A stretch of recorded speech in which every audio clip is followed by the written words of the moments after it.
Baik, bismillahirrahmanirrahim. Assalamualaikum warahmatullahi wabarakatuh. Berjumpa kembali dengan saya Fitrianto di channel Pendidik Mahasiswa.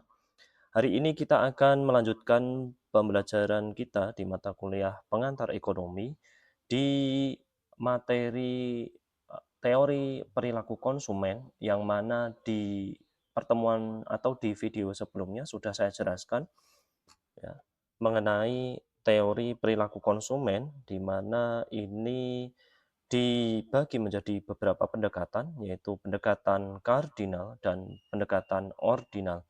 Di video sebelumnya sudah saya jelaskan apa itu pendekatan kardinal, di mana untuk mengukur kepuasan konsumsi dari konsumen itu bisa diukur melalui angka-angka dengan menggunakan alat analisis yaitu marginal utility atau nilai guna marginal. Selain nilai guna marginal, di pendekatan kardinal juga dipelajari juga terkait dengan nilai guna total. Jadi antara nilai guna total dengan nilai guna marginal di pertemuan atau di video sebelumnya ini saling berkaitan untuk mengukur kepuasan konsumen dalam pendekatan kardinal. Nah, untuk di video kali ini saya akan menjelaskan mengenai teori perilaku konsumen di pendekatan yang kedua, yaitu adalah pendekatan ordinal. Bahwasanya sudah sempat saya bahas di pertemuan di kelas, bahwasanya untuk pendekatan ordinal ini adalah kebalikan dari pendekatan kardinal. Kalau di pendekatan kardinal, kepuasan konsumsi dari konsumen dapat dihitung dengan angka, tapi kalau untuk pendekatan ordinal ini, kepuasan konsumen tidak dapat diukur dengan angka, melainkan kepuasan konsumen dalam mengkonsumsi suatu barang dan jasa ini hanya dapat dibandingkan ataupun diurutkan. Ya, Sir John R. Hicks ini mengembangkan pendekatan baru untuk mengatasi kelemahan dari teori nilai guna ya, yang telah kita bahas sebelumnya yaitu di pendekatan kardinal. Pendekatan ini yang akan kita pelajari atau pendekatan ordinal ini bertujuan untuk mewujudkan kepuasan maksimum konsumen ya, dengan pendapatan yang terbatas. Sehingga untuk membandingkan kepuasan konsumen ini menggunakan analisis kurva kepuasan sama. Analisis kurva kepuasan sama sendiri ini meliputi dua macam kurva, yaitu yang pertama kurva kepuasan sama itu sendiri atau bahasa lainnya adalah indifference curve dan kemudian ada garis anggaran pengeluaran atau budget line. Kita bahas dulu ke slide berikutnya satu-satu mengenai kurva kepuasan sama dan garis anggaran yang akan saya sampaikan setelahnya. Ya. Kita masuk dulu yang pertama terkait kurva kepuasan sama. Apa sih yang disebut dengan kurva kepuasan sama, Pak? Ya. Kurva kepuasan sama ini tadi kan sudah saya jelaskan bahwasanya kurva yang menunjukkan bahwasanya tingkat kombinasi dari konsumen dalam mengkonsumsi suatu barang dan jasa ini mempunyai eh, tingkat yang sama ya. Jadi tidak bisa kita mengatakan bahwasanya kombinasi yang satu ini lebih tinggi daripada yang lain. Nah, kita baca dulu penjelasannya. Dalam pendekatan ordinal, kepuasan konsumen hanya dapat dibandingkan atau diurutkan melalui kurva kepuasan sama.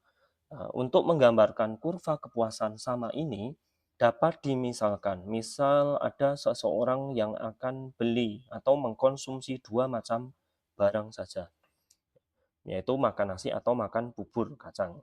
Ketika seseorang sedang ingin sekali makan nasi untuk sarapan, maka kepuasan orang tersebut ketika makan nasi akan sangat tinggi jika dibandingkan hanya dengan makan bubur kacang hijau.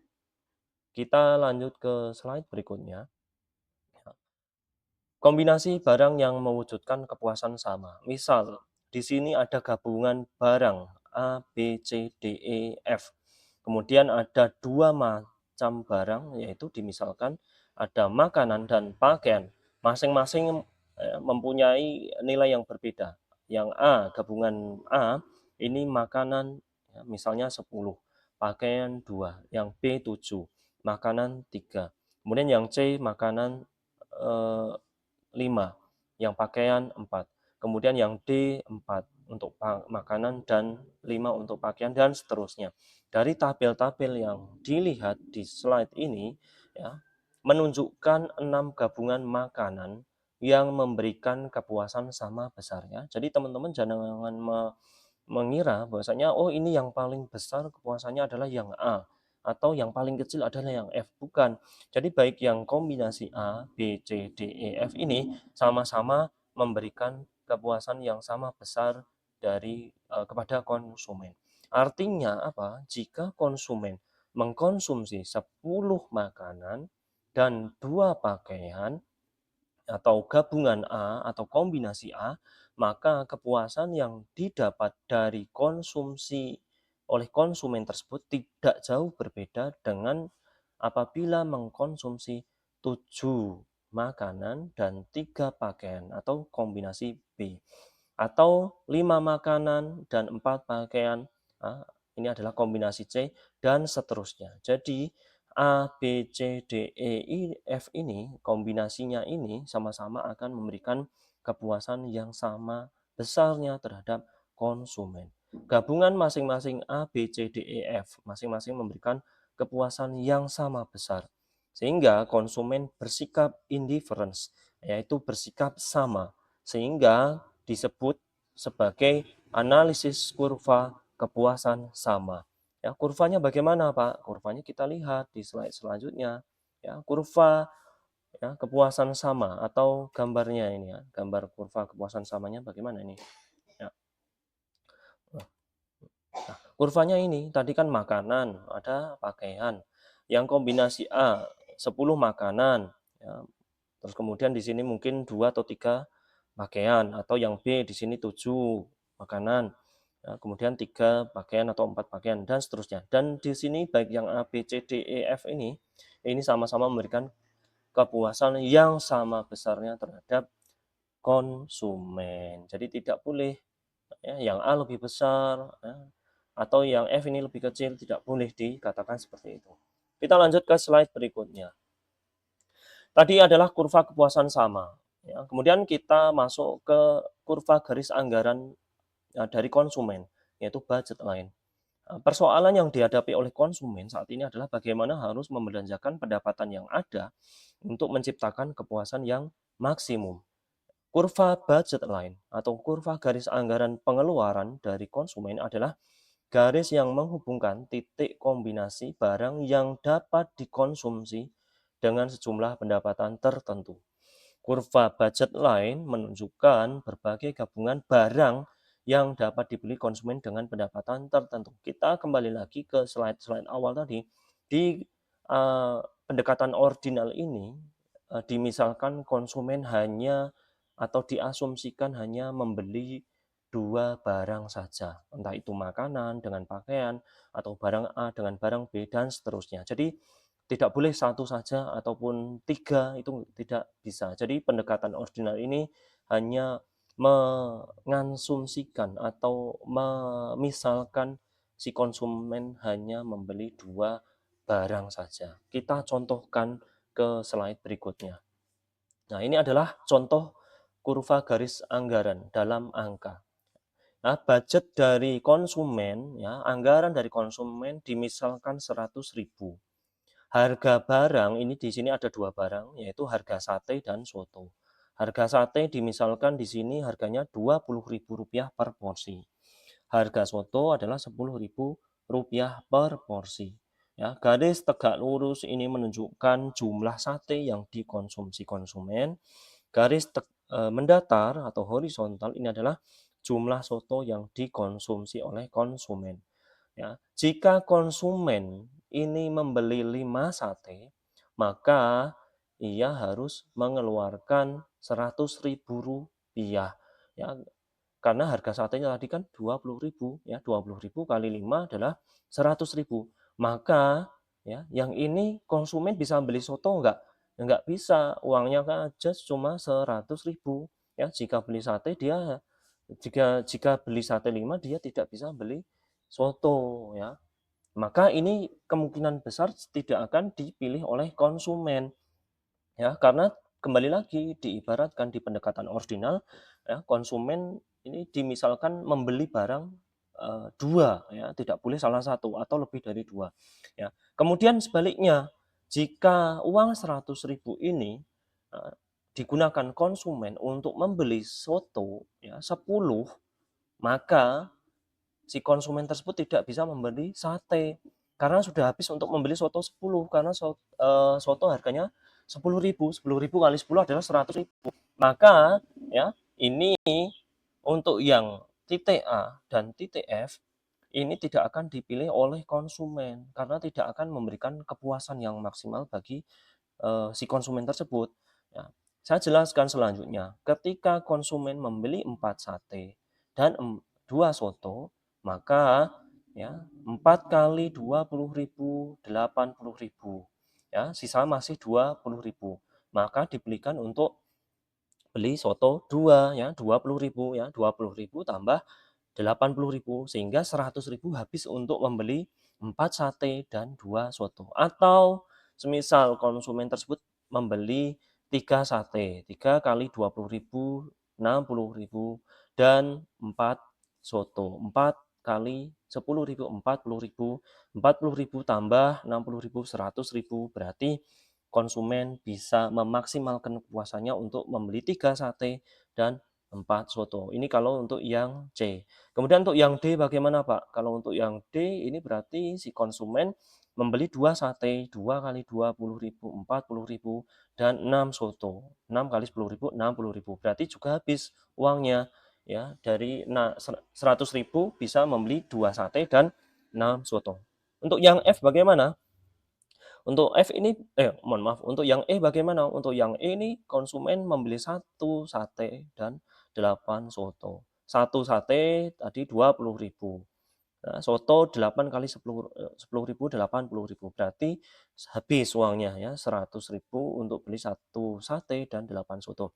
Nah, ini titik B, C, D, E ini adalah yang akan dipilih konsumen untuk memaksimumkan kepuasannya di contoh garis anggaran atau budget line. Kemudian yang H, yang G ini bagaimana, Pak? Kalau untuk yang G ini konsumen tadi kan punya uang 100.000 tapi dia hanya beli 1 sate dan 2 soto. Ya, 1 sate 20.000 ya, 2 soto 20.000. Berarti masih ya, totalnya yang dikeluarkan hanya 40.000, masih 60.000 ya. Kalau masih sisa berarti nasabah, mohon maaf, konsumen ini belum bisa memaksimalkan kepuasan maksimumnya, ya, masih sisa uangnya, nggak sampai habis. Kemudian untuk yang H bagaimana?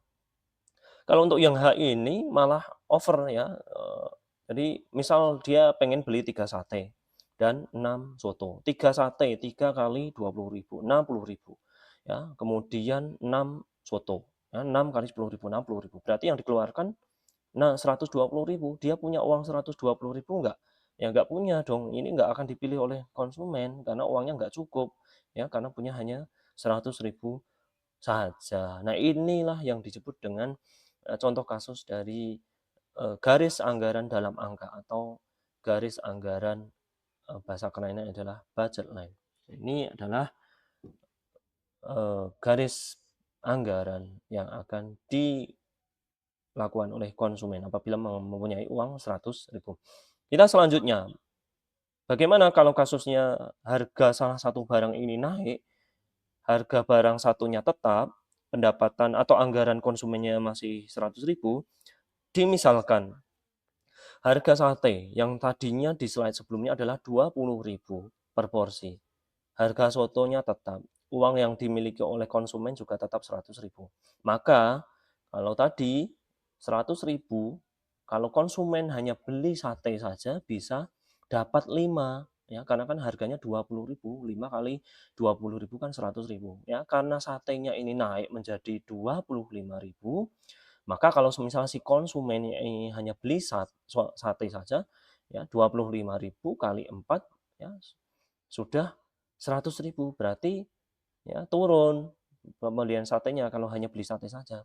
Atau sebaliknya ya, bukan sebaliknya ya, harga soto tadi tetap. Berarti dengan uang 100.000 si konsumen masih bisa tetap kalau hanya beli soto saja bisa dapat 10. Ini kalau harga dari salah satu barang mengalami kenaikan dan yang satu tetap. Semisal dicontohkan pendapatan dari konsumen ini naik menjadi 200.000 dan harga soto dan sate tetap sama dengan yang ada di slide sebelumnya ya. Harga soto masih 10.000, harga sate masih 20.000. Maka jumlah yang akan diminta oleh konsumen tersebut untuk memuaskan kepuasannya akan semakin bertambah. Kalau tadi uangnya 100.000 ya, kalau hanya beli sate saja hanya dapat 5 ya, 5-nya di sini tidak saya tulis. Kemudian kalau hanya beli soto saja ya, hanya mendapatkan 10. Nah, berhubung pendapatannya naik menjadi 200.000, si konsumen tersebut bila membeli sate saja bisa dapat 10 ya, 10 kali 20.000, 200.000. Atau kalau membeli soto saja bisa dapat 20 soto. Nah, inilah yang disebut dengan pendekatan ordinal, ya, membahas mengenai kurva kepuasan sama dan garis anggaran pengeluaran dari konsumen atau budget line. Saya kira ini cukup jelas dari teman-teman ya. Di teori perilaku konsumen yang kardinal sudah saya jelaskan, ada marginal utility dan total utility atau nilai guna total dan nilai guna marginal. Di pendekatan ordinal juga sudah saya sampaikan, ada kurva kepuasan sama dan garis biaya atau garis anggaran pengeluaran atau budget line. Saya kira saya cukupkan untuk materi teori perilaku konsumen sudah tuntas. Nanti kita sambung atau di video selanjutnya akan membahas teori produksi atau teori perilaku produsen ya, di video yang akan saya sampaikan setelah ini. Terima kasih semuanya. Semoga bermanfaat bagi teman-teman semuanya. Assalamualaikum warahmatullahi wabarakatuh.